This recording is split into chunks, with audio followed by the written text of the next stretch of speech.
الحمد لمن قدر خيرا وخبالا الحمد لمن قدر خيرا وخبالا والشكر لمن صور حسنا وجمالا والشكر لمن صور حسنا وجمالا فرد صمد عن صفة الخلق بريء فرد صمد عن صفة الخلق بريء رب عجلي خلق الخلق كمالا رب عجلي خلق الخلق كمالا مسلمان من در الغلام আল্লাহ রাব্বুল আলামিন কুরআনুল কারীমের মধ্যে বলেছেন, বান্দা কি কারণে তোরে আমি বানাইলাম, শোন শোন। রব বলেন, ওয়ামা খালাকতুল জিন্না ওয়াল ইনসা ইল্লা লিয়াবুদুন। আমি তোরে আমার ইবাদত করার জন্য বানাইছি রে বান্দা, তোরে আর জিন জাতির আমি ইবাদত করবার জন্য বানাইছি রে বান্দা। তোরে আমি দুনিয়ার বাড়িঘর সাজাইবার জন্য বানাই নাই। দুনিয়াতে তুই থাকবি তো মুসাফিরের মতো থাক। নবী করিম সাল্লাল্লাহু আলাইহি ওয়াসাল্লাম হাদিসে পাকের মধ্যে বলেছেন, কুম ফিদ দুনিয়া কান্নাকা গরীব আও আবিরু সাবিল। দুনিয়াতে থাকো তুমি মুসাফিরের মতো তুমি থাকো, আর পথিকের মতো বসবাস করে রে বান্দা। আমি তোরে বানাইছি ইবাদত করবার জন্য রে বান্দা, মুসাফিরের মতো থাক। এর মধ্যে যে কাজগুলো তোর করা দরকার বান্দা, তুই যদি সুন্নত তরিকায় সকল কাজগুলো আঞ্জাম দিতে পারিস রে বান্দা, তোর জীবনের সবগুলা কামরে আমি নেক আমল হিসেবে কবুল কইরা লইব রে বান্দা। তুই যদি সুন্নত তরিকা অনুযায়ী নিজের জিন্দেগিটারে সাজাইতে পারো। রাসূল করিম সাল্লাল্লাহু আলাইহি ওয়াসাল্লাম বলেন, মান আহাব্বা সুন্নতি ফাকাদ আহাব্বানি ওয়া মান আহাব্বানি কানা মাই ফিল জান্নাহ। যে আমারে ভালোবাসে, যে দাবি করে যে আমি রাসূলকে ভালোবাসি, সে যেন আমি নবীর সুন্নতকে আঁকড়ে ধরে। ও বান্দা, ও যুবক, তোমার ভিতরে নবীর সুন্নত কতখানি আছে রে যুবক? একটু চিন্তা করো। নামাজ পড়বার আগে যদি তুমি মিসওয়াক করে নামাজ পড়ো, তাহলে তোমার এক রাকাত নামাজের মধ্যে তোমার 70 রাকাতের সওয়াব আল্লাহ রাব্বুল আলামিন দিবেন বলেছেন। কিন্তু তুমি মিসওয়াক করতে রাজি নেই রে যুবক। রাস্তা দিয়ে হাঁটো, তুমি যদি ডান সাইড দিয়ে হাঁটো, ডান দিক দিয়ে হাঁটো, তাহলে এটা সুন্নত আদায় হয়ে যাবে।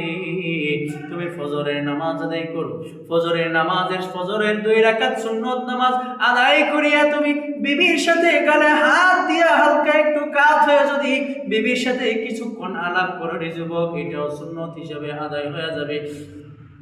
জামানার বিখ্যাত বুজুর্গ ছিলেন, বুজুর্গ সারা জীবন যত রকমের সুন্নত আছে সব সুন্নত আদায় করেছে, কিন্তু একখানা সুন্নত তার জীবনে সে আদায় করতে পারে নাই।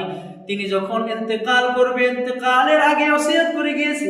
নবী করিম সাল্লাল্লাহু আলাইহি ওয়াসাল্লামের মেয়ের ঘরের নাতি ছিল, যেই নাতিরা নবী করিম সাল্লাল্লাহু আলাইহি ওয়াসাল্লামের কোলের মধ্যে প্রস্রাব করে দিয়েছিল, ইস্তিনজা করে দিয়েছিল। আমার তো মেয়ের ঘরের কোনো নাতি নাই, যার কারণে এই সুন্নত খানা আমি জীবনে আদায় করবার পারি নাই। শুনো শুনো, ওসিয়ত করে যাই, আমি মৃত্যুবরণ করবার পর যদি কোনোদিন আমার মেয়ের ঘরে ছেলে সন্তানের জন্ম নেই, তাহলে তারে নিয়ে কবরের উপরে রেখে দিয়ে আইসো। সে যখন ইস্তিনজা করে দিবে, প্রস্রাব করে দিবে, তাহলে আমার নবী করিম সাল্লাল্লাহু আলাইহি ওয়াসাল্লামের সুন্নত আদায় করা হয়ে যাবে।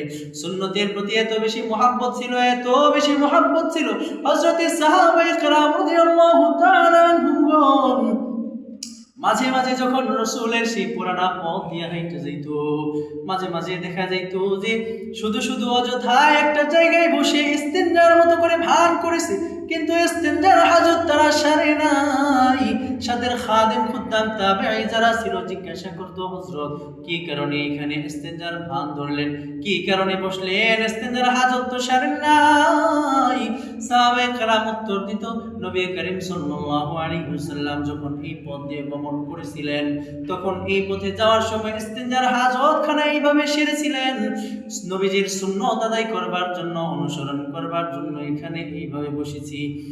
এত বেশি মহব্বত নবী করিম সাল্লাল্লাহু আলাইহি ওয়াসাল্লামকে সাহাবায়ে কেরাম করেছেন। ওই যে উহুদের ময়দানের দিকে যাও, উহুদের ঘটনা তুমি তালাশ করে দেখো।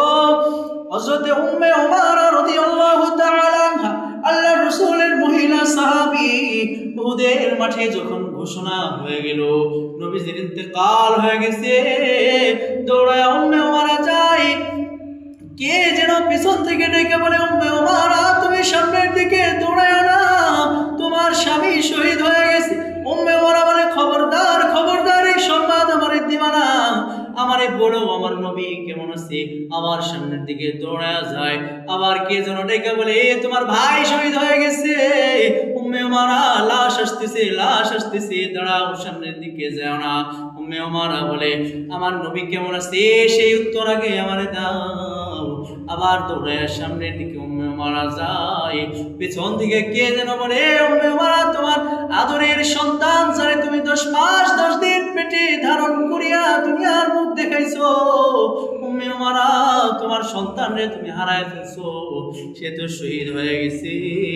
উম্মে উমারা বলে, আমারে খবরদার এই সংবাদ দিবা না, বলো আমার মায়ার নবী, দয়ার নবী, রহমাতুল লিল আলামিন নবী কেমন আছে। সামনের দিকে দৌড়ায় গিয়া যখন নবী করিম সাল্লাল্লাহু আলাইহি ওয়াসাল্লাম রে উহুদের ময়দানে দেখলো, তখন হযরত উম্মে উমারা রাদিয়াল্লাহু তাআলা আনহা বলল, ইয়া রাসূলুল্লাহ, যদি আপনি ঠিক থাকেন, যদি আপনি সুস্থ থাকেন, তাহলে আমার কাছে দুনিয়াবী সমস্ত রকমের বিপদ আপদ তুচ্ছ মনে হয়।